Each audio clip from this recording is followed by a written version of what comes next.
হাদিসের মধ্যে একটা ঘটনা এসেছে, একজন সাহাবী বিসমিল্লাহর ফজিলত সম্পর্কে আলোচনা শুনলো। তার অভ্যাস হয়ে গেল যেই কাজটি করে সেই কাজটি বিসমিল্লাহ বলে করে। ওই সাহাবী নবীজি সাল্লাল্লাহু আলাইহি ওয়াসাল্লামের দরবারে এসে বসে আছে। ঠিক এমনই মুহূর্তে আরেকজন সাহাবী যে তার প্রতিবেশী ছিল, সে দৌড়ে এসে বলল, হে আল্লাহর সাহাবী, হে আল্লাহর নবীর সাহাবী, তোমার বাড়ির পাশে ভয়াবহ আগুন ধরেছে, অসংখ্য বাড়ি আগুনে জ্বলে গিয়েছে, তোমার বাড়িটিও জ্বলে যাবে, দ্রুত যে তুমি একটা ব্যবস্থা করো। ওই সাহাবী গেল না, ওই জায়গাতে বসে আছে। এরপরে আস্তে আস্তে ধীরে ধীরে সে বাড়ির দিকে গেল। বাড়ির দিকে যাওয়ার পরে দেখে ওই বাড়িটার আশপাশে যত বাড়ি ছিল সব বাড়ি আগুনে জ্বলে পুড়ে ছারখার হয়ে গিয়েছে, কিন্তু ওই সাহাবীর বাড়ি কিছু হয়নি।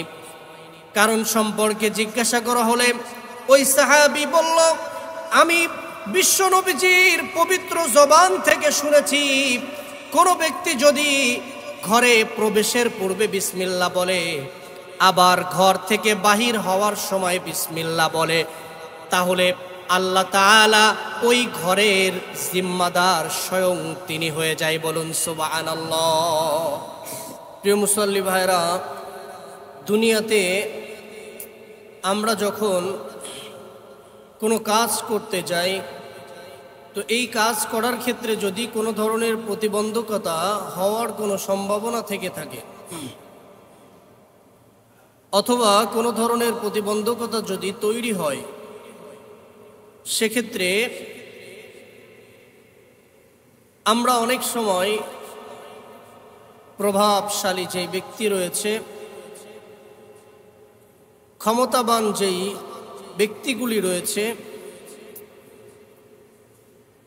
এই ব্যক্তিগুলির নাম আমরা উল্লেখ করে থাকি। আমরা বলে থাকি যে তুমি আমাকে এই কাজটি করতে দিবে না, তুমি কি আমাকে চিনো, আমি অমুক ব্যক্তির বন্ধু। তো এই যে নাম, শক্তিশালী একজন ব্যক্তি, প্রভাবশীল একজন ব্যক্তি, তার একটা নামের প্রভাব রয়েছে। এই নামের প্রভাবের কারণে কাজে যদি কোনো বাধা আসে, সমস্যা আসে, সেক্ষেত্রে দেখা যায় এই সমস্যাটা সহজেই সমাধান করা সম্ভব হয়।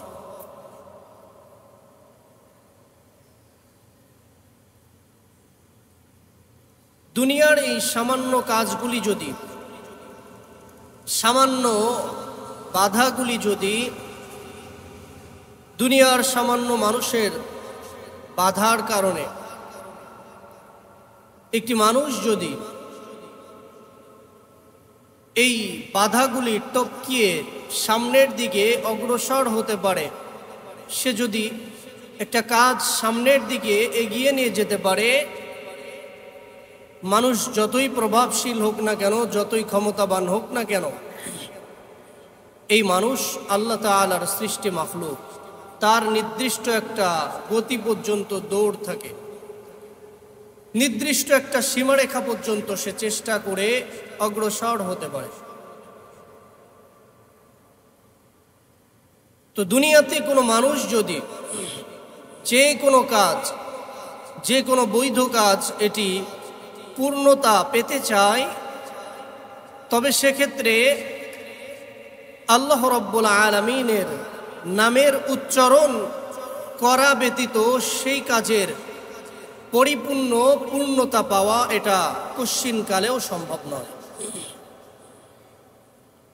এজন্য যে কোনো কাজের পূর্ণতা পেতে গেলে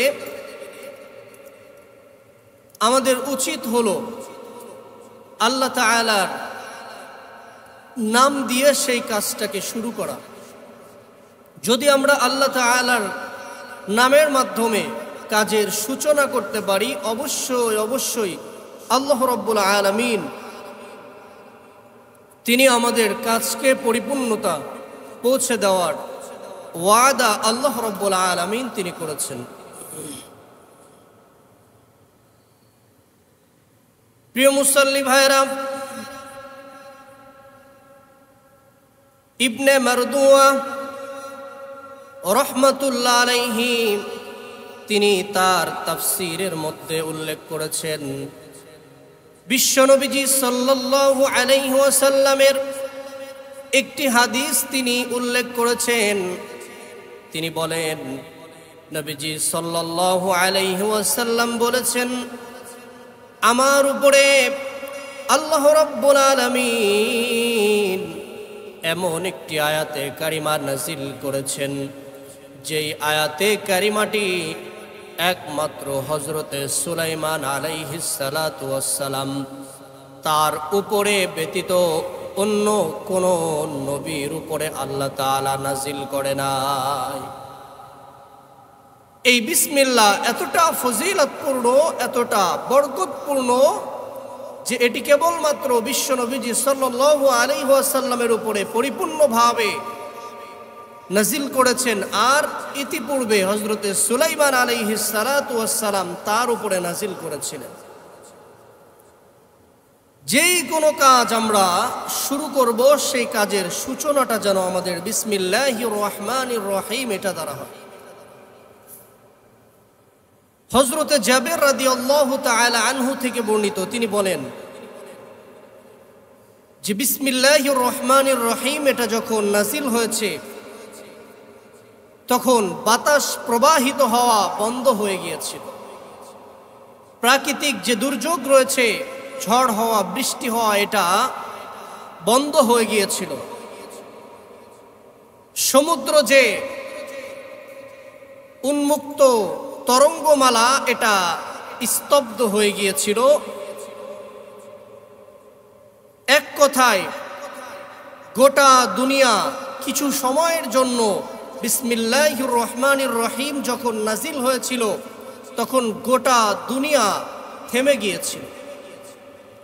আল্লাহ রাব্বুল আলামিন তিনি শয়তানকে, ফেরেশতাদেরকে নির্দেশ দিয়েছিলেন যে শয়তানের গায়ে পাথর মারো, শয়তানের গায়ে আগুন নিক্ষেপ করো। ফেরেশতাগণ শয়তানকে আগুন নিক্ষেপ করে তাড়িয়ে দিয়েছে, এবং আল্লাহ রাব্বুল আলামিন তিনি বিশ্বনবীজির উপরে বিসমিল্লাহির রহমানির রহিম এটা নাজিল করেছেন। বিসমিল্লাহির রহমানির রহিম এটার ব্যাখ্যা, বিসমিল্লাহ যে বা, এই বা এটি তিনটি অর্থে ব্যবহৃত হয়। তার মধ্যে একটি অর্থ হলো ইস্তিআনা। ইস্তিআনা অর্থ হলো কোনো বস্তুর সাহায্য নেওয়া। বিসমিল্লাহর যে বা, এটি আরেকটি অর্থ হলো সংযোজন, অর্থাৎ এক বস্তুকে অপর বস্তুর সাথে মিলিয়ে দেওয়া। 3 নাম্বার, বিসমিল্লাহর বায়ের একটি অর্থ হলো কোনো বস্তু থেকে বরকত হাসিল করা। তো বা 3টি অর্থে ব্যবহৃত হয়, এবং ইসমুন এই শব্দটির অর্থ হলো নাম। আল্লাহ, এটি অর্থ হলো আল্লাহ, এটা আল্লাহ তাআলার সত্তাগত নাম। এই নামটি আল্লাহ তাআলা ব্যতীত অন্য কারোর ক্ষেত্রে ব্যবহার করা জায়েজ নাই। কেউ যদি ব্যবহার করে তাহলে শিরকের গুনাহ হবে।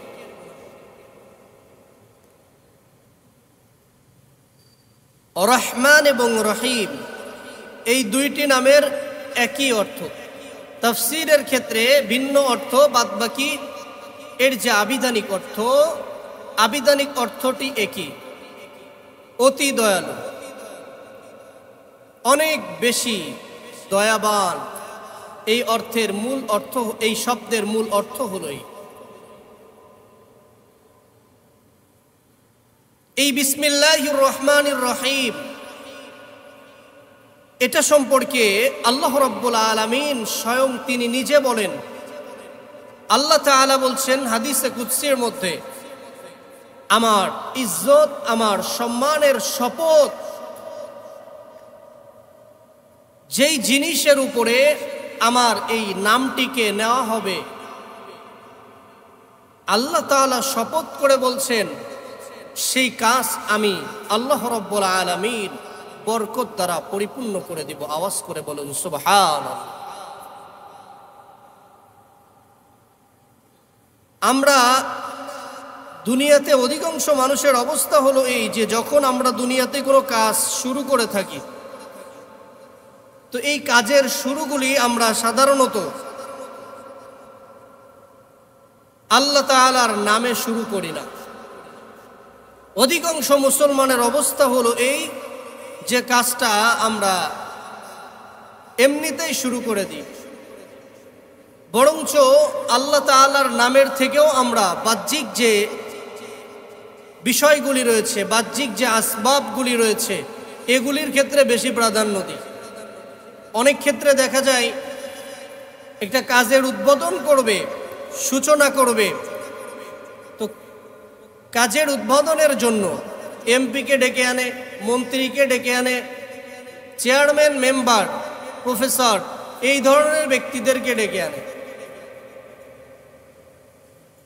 আর এই ধরনের ব্যক্তিদেরকে ডেকে আনলে সমাজে সাধারণত যেটা দেখা যায় তা হলো শতকরা 99 জনই এই মানুষগুলি এমন হয় যে এরা ভুলেও আল্লাহর নাম নেয় না।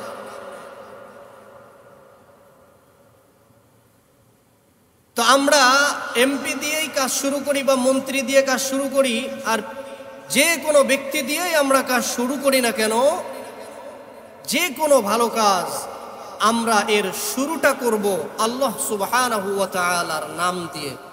রাজি আছেন তো ইনশাআল্লাহ? যদি আমরা আল্লাহ তাআলার নামে কাজ শুরু করতে পারি, সেই কাজের মধ্যে বরকত দিবেন কে? কথা বলেন। আল্লাহ রাব্বুল আলামিন বরকত দান করবেন। এই যে বিসমিল্লাহির রহমানির রহিম,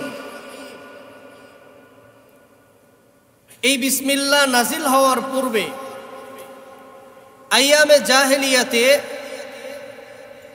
কাফের মুশরিক যারা, তারা লাত, মানাত, উজ্জা, হবল, তারা যেই মূর্তিগুলির পূজা করত, তারা তাদের কাজের শুরুতে এক একটি মূর্তিকে তারা এক একটা শক্তির স্রষ্টা মনে করত। এজন্য তারা সেই সমস্ত মূর্তির নামে তারা কাজ শুরু করত। কথায় কথায় এসে যায় অমুসলিম, মুশরিক তারা। তো তারা জাহেলিয়াতের যুগেই তাদের যে শিষ্টাচার ছিল তা হলো তারা কাজের শুরু করত তাদের মূর্তির নামে। আমরা বর্তমান যুগের মুসলমান, আমরা আল্লাহ তাআলার নামে কাজ শুরু করি না। এটা আমাদের জন্য অত্যন্ত দুঃখ। মুসলমান তারা তাদের শিষ্টাচার, তারা তাদের সংস্কৃতি, এগুলি পালন করতে লজ্জাবোধ করে। অমুসলিমদের খ্রিস্টান, ইহুদি, নাস্তিক এবং বিভিন্ন ধর্মের সংস্কৃতি বর্তমান মুসলমানদেরকে এভাবে গ্রাস করে নিয়েছে যে মুসলমান তাদের সংস্কৃতিটাকে বেশি প্রাধান্য দেয়। অথচ মুসলমানের উচিত হলো তাদের সংস্কৃতিটাকেই বেশি প্রাধান্য দেওয়া। তো আইয়ামে জাহেলিয়াতের যুগে হিন্দুরা তারা তাদের মূর্তির নামে কাজের শুরু করত। আল্লাহ রাব্বুল আলামিন বিসমিল্লাহির রহমানির রহিম এটা নাজিল করলেন। নাজিল করে নবীজি সাল্লাল্লাহু আলাইহি ওয়াসাল্লামকে বললেন, হাবিব, আপনার উম্মতকে জানিয়ে দিন তারা যে কোনো ভালো কাজ করবে, এই ভালো কাজের সূচনাটা তারা যেন আমার এই পবিত্র নাম দিয়ে করে। প্রিয় মুসল্লি ভাইরা,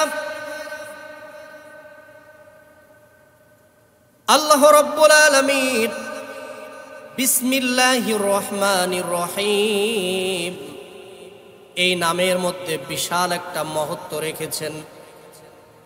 এই নামের মধ্যে আল্লাহ রাব্বুল আলামিন ইলমের সাগরকে লুকায়িত রেখেছেন।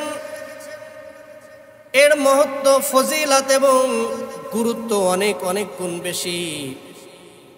ইমাম শাফিঈ রাহমাতুল্লাহ আলাইহি তিনি সূরাতুল ফাতিহার ব্যাখ্যায় লিখেছেন, হাদিসের মধ্যে এসেছে আল্লাহ রাব্বুল আলামিন আসমানি যেই ইলম আল্লাহ তাআলা দান করেছে, তার মানে আল্লাহ তাআলা দুনিয়াতে যুগে যুগে মানব জাতির হেদায়েতের জন্য 104টি আসমানি কিতাব আল্লাহ তাআলা নাজিল করেছেন।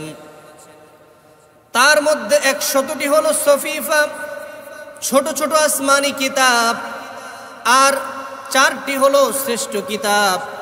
এই 4টি কিতাব হলো কোরআনুল কারীম, ইনজিল এবং তাওরাত, আর হযরতে দাউদ আলাইহিস সালাতু ওয়াস সালামের উপরে নাজিলকৃত কিতাব জাবুর কিতাব। এই 4টি কিতাব হলো সর্বশ্রেষ্ঠ কিতাব। নবীজি সাল্লাল্লাহু আলাইহি ওয়াসাল্লাম হাদিসের মধ্যে বলেছেন, 100খানা সফিফার মধ্যে আল্লাহ তাআলা যেই আসমানি ইলম আল্লাহ তাআলা রেখেছেন, এই সব ইলমকে আল্লাহ তাআলা মূল 4টি আসমানি কিতাবের মধ্যে দিয়ে দিয়েছেন। 104খানা আসমানি কিতাবের কোরআনুল কারীম ব্যতীত 103খানা কিতাব। এই 103খানা কিতাবের মধ্যে আল্লাহ তাআলা যেই পরিমাণ ইলম, আল্লাহ তাআলা যেই পরিমাণ রহস্য আল্লাহ তাআলা দান করেছেন, সব রহস্য, সব আসমানি কিতাবের সারাংশ আল্লাহ রাব্বুল আলামিন কোরআনুল কারীমের মধ্যে দিয়ে দিয়েছেন। আরো আশ্চর্যের ব্যাপার হলো, এই গোটা কোরআনের বিসমিল্লাহর বা থেকে শুরু করে মিনাল জিন্নাতি ওয়ান নাসের সিন পর্যন্ত সবগুলি অক্ষরের মধ্যে আল্লাহ রাব্বুল আলামিন যেই পরিমাণ জ্ঞান আল্লাহ তাআলা লুকায়িত রেখেছেন, যেই পরিমাণ রহস্য আল্লাহ তাআলা দিয়েছেন, সব রহস্যকে আল্লাহ তাআলা কেবলমাত্র সূরাতুল ফাতিহার মধ্যে দিয়ে দিয়েছে। বলুন সুবহানাল্লাহ। এরপরে নবীজি সাল্লাল্লাহু আলাইহি ওয়াসাল্লাম বলছেন, গোটা ফাতিহার মধ্যে যত রহস্য এবং জ্ঞান আল্লাহ তাআলা দান করেছেন, সব রহস্য এবং জ্ঞান আল্লাহ রাব্বুল আলামিন বিসমিল্লাহির রহমানির রহিমের মধ্যে দিয়ে দিয়েছে। বলুন সুবহানাল্লাহ। তাহলে বিসমিল্লাহির রহমানির রহিম এটা কি পরিমাণ ফজিলতপূর্ণ একটি আয়াতে কারিমা, এটি এই বর্ণনা থেকেই বোঝা যায়। তার মানে কোনো ব্যক্তি যদি বিসমিল্লাহির রহমানির রহিম এটি আল্লাহকে রাজি এবং খুশি করার জন্য একেবারে অন্তরের গভীর থেকে পড়তে পারে, 104খানা আসমানি কিতাব যদি কোনো ব্যক্তি তেলাওয়াত করে, সব আসমানি কিতাব তেলাওয়াত করলে যেই সব আল্লাহ তাআলা দান। নবীজি সাল্লাল্লাহু আলাইহি ওয়াসাল্লামের বিখ্যাত সাহাবী হযরতে আব্দুল্লাহ ইবনে মাসউদ রাদিয়াল্লাহু তাআলা আনহু থেকে বিসমিল্লাহির রহমানির রহিমের ফজিলত সম্পর্কে বর্ণনা এসেছে।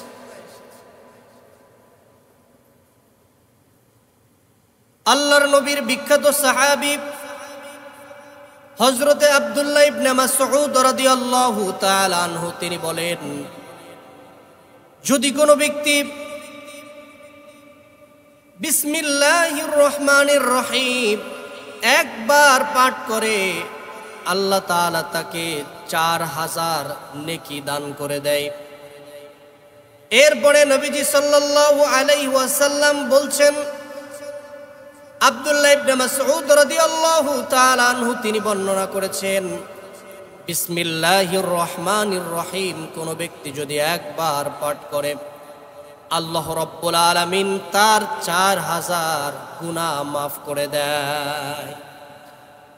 এরপরে আব্দুল্লাহ ইবনে মাসউদ রাদিয়াল্লাহু তাআলা আনহু তিনি বলছেন, কেউ যদি একবার বিসমিল্লাহির রহমানির রহিম একবার পাঠ করে, তাহলে আল্লাহ তাআলা তার মর্যাদাটাকে পরকালে 4000 গুণ বৃদ্ধি করে দিবে। আওয়াজ করে বলুন সুবহানাল্লাহ।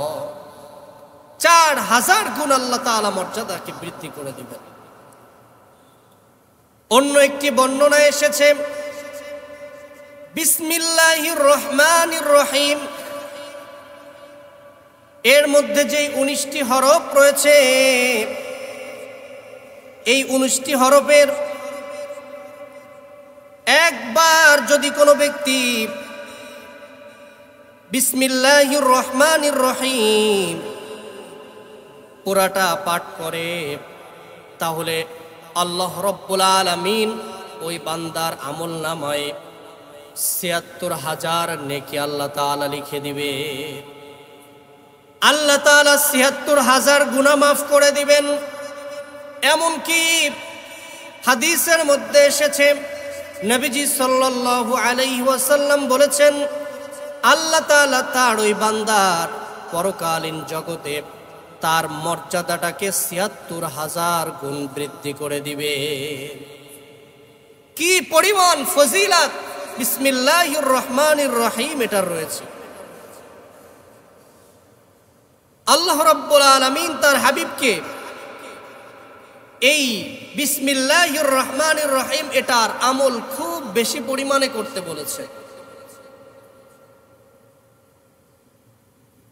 রাসূল সাল্লাল্লাহু আলাইহি ওয়াসাল্লাম তার উম্মতকে বলে দিয়ে গিয়েছেন, যেই দৃষ্টান্ত দিয়ে, যেই উদাহরণ দিয়ে আমি শুরু করেছিলাম, যে কোনো ব্যক্তি যদি দুনিয়াবি কোনো কাজ বাধাগ্রস্ত হয়, তাহলে ক্ষমতাবান শক্তিশালী মানুষের নাম ব্যবহার করে সেই কাজটাকে সামনের দিকে এগিয়ে নিতে চায়।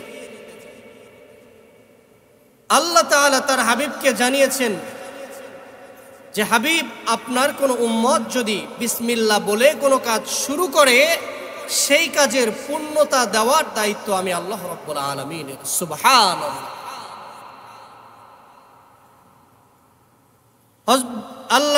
আল্লাহ রাসূলের বিখ্যাত সাহাবী হযরত আবু হুরায়রা রাদিয়াল্লাহু তাআলা আনহু থেকে বর্ণিত, নবীজি সাল্লাল্লাহু আলাইহি ওয়াসাল্লাম তার বিখ্যাত সাহাবী আবু হুরায়রা রাদিয়াল্লাহু তাআলা আনহুকে বলেছেন, হে আবু হুরায়রা, তুমি যখন উযু করবে, উযু করার শুরুতে তুমি বিসমিল্লাহ শব্দ দ্বারা উযুর সূচনা করো, উযুর শুরু করো। যতক্ষণ পর্যন্ত তোমার উযু থাকবে, ততক্ষণ পর্যন্ত ফেরেশতা তোমার আমলনামায় নেকি লিখতে থাকবে। নবীজি সাল্লাল্লাহু আলাইহি ওয়াসাল্লাম বলছে, তুমি যখন তোমার স্ত্রীর কাছে যাবে, স্ত্রীর কাছে যাওয়ার পূর্বে তুমি বিসমিল্লাহির রহমানির রহিম এটা পাঠ করো। যতক্ষণ পর্যন্ত তুমি পবিত্রতা অর্জন করবে, ততক্ষণ পর্যন্ত ফেরেশতা তোমার আমলনামায় নেকি লিখতে থাকবে। এরপরে নবীজি সাল্লাল্লাহু আলাইহি ওয়াসাল্লাম বলছেন,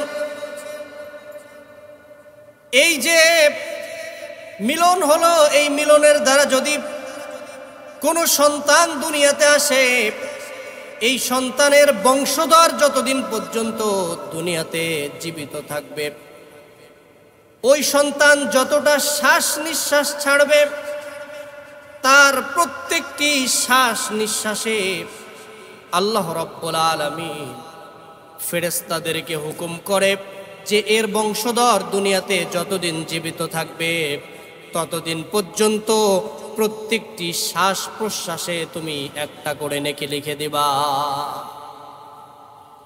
একবার আপনি বিসমিল্লাহির রহমানির রহিম এটা বলেছেন, আপনার ঔরসে একটা আপনার ওই একান্ত সময়ে যদি কোনো সন্তান দুনিয়াতে আসে, তাহলে ওর বংশধরা যতদিন পর্যন্ত জারি থাকবে ততদিন পর্যন্ত প্রত্যেকটা শ্বাস প্রশ্বাসে একটা করে নেকি আল্লাহ তাআলা লিখতেই থাকবে। সুবহান।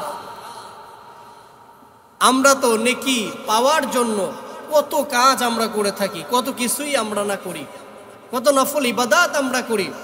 এটাও একটা সদকায়ে জারিয়া, যে ভালো কাজের সূচনাটা আমরা বিসমিল্লাহির রহমানির রহিম এটা তারা করি।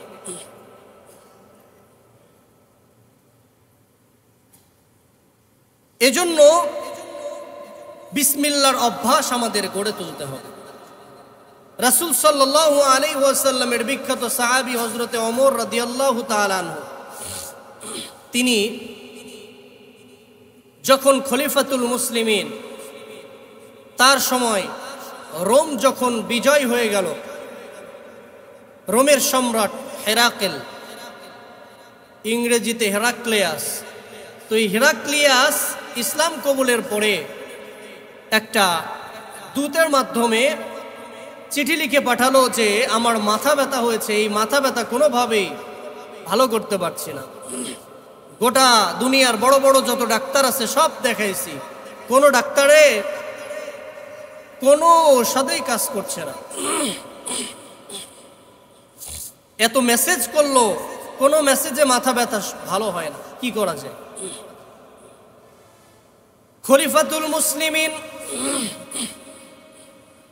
ওমরে ফারুক রাদিয়াল্লাহু তাআলা আনহু, তিনি একটা টুপি তৈরি করার আদেশ দিলেন। টুপিটা তৈরি করা হয়ে গেল।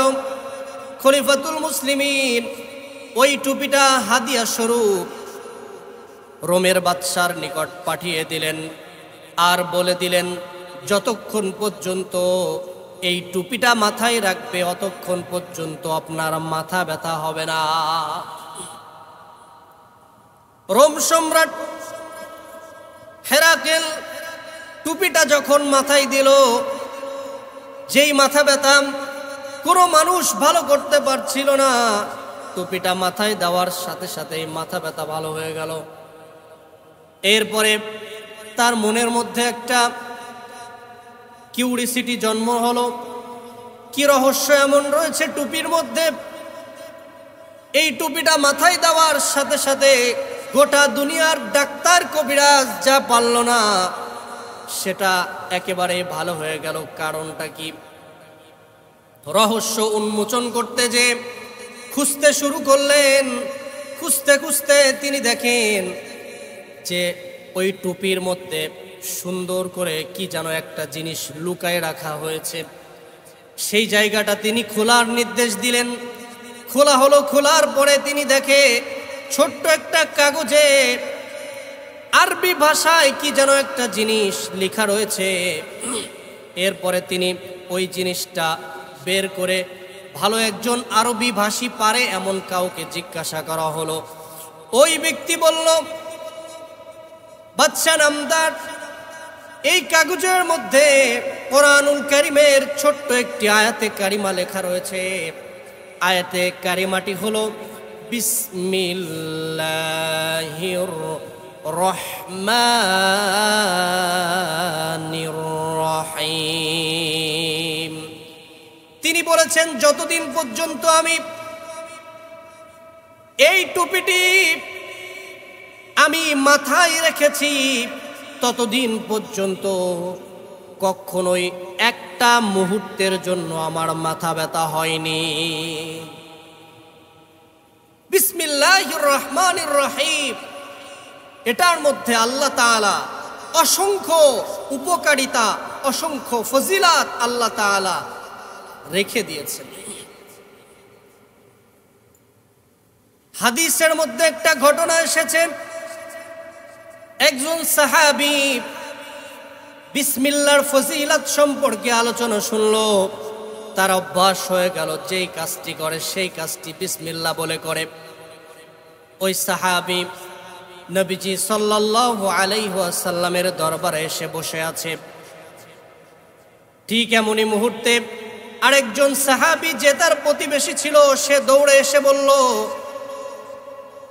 হে আল্লাহর সাহাবী, হে আল্লাহর নবীর সাহাবী, তোমার বাড়ির পাশে ভয়াবহ আগুন ধরেছে, অসংখ্য বাড়ি আগুনে জ্বলে গিয়েছে, তোমার বাড়িটিও জ্বলে যাবে, দ্রুত যে তুমি একটা ব্যবস্থা করো। ওই সাহাবী গেল না, ওই জায়গাতে বসে আছে। এরপরে আস্তে আস্তে ধীরে ধীরে সে বাড়ির দিকে গেল। বাড়ির দিকে যাওয়ার পরে দেখে ওই বাড়িটার আশপাশে যত বাড়ি ছিল সব বাড়ি আগুনে জ্বলে পুড়ে ছারখার হয়ে গিয়েছে, কিন্তু ওই সাহাবীর বাড়ি কিছু হয়নি। কারণ সম্পর্কে জিজ্ঞাসা করা হলে ওই সাহাবী বলল, আমি বিশ্বনবীজির পবিত্র জবান থেকে শুনেছি, কোনো ব্যক্তি যদি ঘরে প্রবেশের পূর্বে বিসমিল্লাহ বলে, আবার ঘর থেকে বাহির হওয়ার সময় বিসমিল্লাহ বলে, তাহলে আল্লাহ তাআলা ওই ঘরের জিম্মাদার স্বয়ং তিনি হয়ে যায়। বলুন সুবহানাল্লাহ। এই জন্য নবীজি সাল্লাল্লাহু আলাইহি ওয়াসাল্লাম বলেছেন, কোন আরোহণে কোনো যানবাহনে যখন আরোহণ করবে, আরোহণ করার পূর্বে, উঠার পূর্বে বিসমিল্লাহ বলো, নামার পূর্বে বিসমিল্লাহ বলো, প্রত্যেকটি কাজের শুরুতে বিসমিল্লাহ বলো। যদি তোমরা প্রত্যেকটি কাজে সূচনাটা বিসমিল্লাহ দ্বারা করতে পারো, হাদিসে কুদসির মধ্যে আল্লাহ তাআলা বলেছেন, আমার ইজ্জতের কসম, আমি শপথ করে বললাম, বিসমিল্লাহ সহকারে কোনো কাজ শুরু করলে ওই কাজ পরিপূর্ণতা আমি আল্লাহ তাআলা দান করে দিব। বলুন সুবহানাল্লাহ। আল্লাহ তাআলা শপথ করে বলেছেন, তার ইজ্জতের কসম দিয়ে বলেছেন, এই আত্মবিশ্বাস যদি কারোর মধ্যে থাকে যে আমি এই কাজের শুরু করলাম, এই কাজের পূর্ণতা আল্লাহ তাআলা দিয়ে দিবেন, আমি বিসমিল্লাহ বলেই কাজটি শুরু করলাম, কসম আল্লাহর, অবশ্যই অবশ্যই সেই কাজের পূর্ণতাটা আপনি পাবেন। এই বিসমিল্লাহর কদর আমাদের সমাজে একেবারেই নাই, একদমই নাই। এই বিসমিল্লাহর কদর করে এমন মানুষ আমাদের সমাজে 1%, তাও বললে ভুল হবে।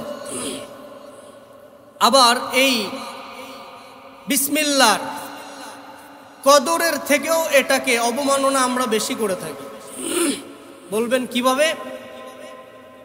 দেখেন, বিসমিল্লাহির রহমানির রহিম না কোরআনের কোনো একটা অংশ, অথবা কোরআনের কোনো অংশ না, কোরআনকে নিয়ে যদি কোনো ব্যক্তি অবমাননা করে, গোটা দুনিয়ার মুসলমান এটা নিয়ে বিক্ষোভে ফেটে পড়ে। কিন্তু আমরা একটা ভুল করি, লক্ষ লক্ষ মুসলমান বাংলাদেশে জেনে শুনে কোরআনের অবমাননা করে। কিভাবে? আমরা এটা বরকতের জন্য করি, আমাদের উদ্দেশ্য ভালো, কিন্তু এই উদ্দেশ্যটাও, যদিও উদ্দেশ্য ভালো কিন্তু কাজটা ভালো না। কেমন? আমরা অনেক মানুষ এমন আছি যারা সংরক্ষিত থাকে না এমন জিনিসে বিসমিল্লাহ লেখি। কেমন? অনেক মানুষ আছে দেখবেন ভাউচারে বিসমিল্লাহ লেখে। আচ্ছা, এই ভাউচার যখন করা হয়, ভাউচারটা কি কেউ নিয়ে শোকেসের মধ্যে রাখে? কথা বলেন, রাখে না। প্রয়োজন শেষ হয়ে যায়, ওটা ফেলে দেয়। যখন ওটা ফেলে দেয় তখন মানুষের পায়ের নিচে পিষ্ট হয়। এই নির্বাচনে দাঁড়ায় অনেকে, নির্বাচনে যখন দাঁড়ায়, নির্বাচনে দাঁড়ানোর পর অসংখ্য মানুষ আমাদের সমাজে আছে, নির্বাচনের পোস্টারের উপরে বিসমিল্লাহির রহমানির রহিম লেখে। নির্বাচন যাওয়ার আগেই সেই পোস্টার কোটি কোটি মানুষের পায়ের নিচে পিষ্ট হয়, অসংখ্য মানুষের পায়ের নিচে পিষ্ট হয়। তাহলে এই বিসমিল্লাহ কোরআনকে পায়ের নিচে পদদলিত করা হচ্ছে। এজন্য কোন রকম ক্যাশ মেমো, রসিদ, এরপরে যে জিনিসটা সংরক্ষিত থাকবে না, এটা আমি জানি, এরকম কোন জিনিসে বিসমিল্লাহ এটা লেখা, এটা জায়েজ না। আর যদি আপনি লেখেন তাহলে এই যে গুনাহগুলো হবে, মানুষ যে ওইটা কাজ যে শেষ হয়ে যাবে ফেলে দেবে, পাড়াবে, এটার গুনার ভাগীদার আপনি হবেন। এজন্য বিসমিল্লাহ ওই রশিদ যখন ছাপাবে, রশিদ ছাপানোর সময় বলবেন যে আমার রশিদ ছাপানোর সময় বিসমিল্লাহ বলে দিও, ওটাই আপনার বরকত। কিন্তু বিসমিল্লাহ লিখাটা আপনার বরকত না। তো যত জায়গাতে আমরা বিসমিল্লাহ লিখি, যে জায়গাতে অপমান হওয়ার, বিসমিল্লাহ অপমানিত হওয়ার আশঙ্কা আছে, এরকম কোনো কাজ আমরা করব না। কেউ যদি করে কঠিনভাবে সেটার প্রতিবাদ করব, বুঝিয়ে শুনিয়ে তাকে আমরা চেষ্টা করব এই কাজ থেকে বিরত রাখার জন্য। আল্লাহ তাআলা আমাদের সকলকে সঠিকভাবে আলোচনাটি বুঝে শুনে আমল করার তৌফিক দান করুন, আমিন।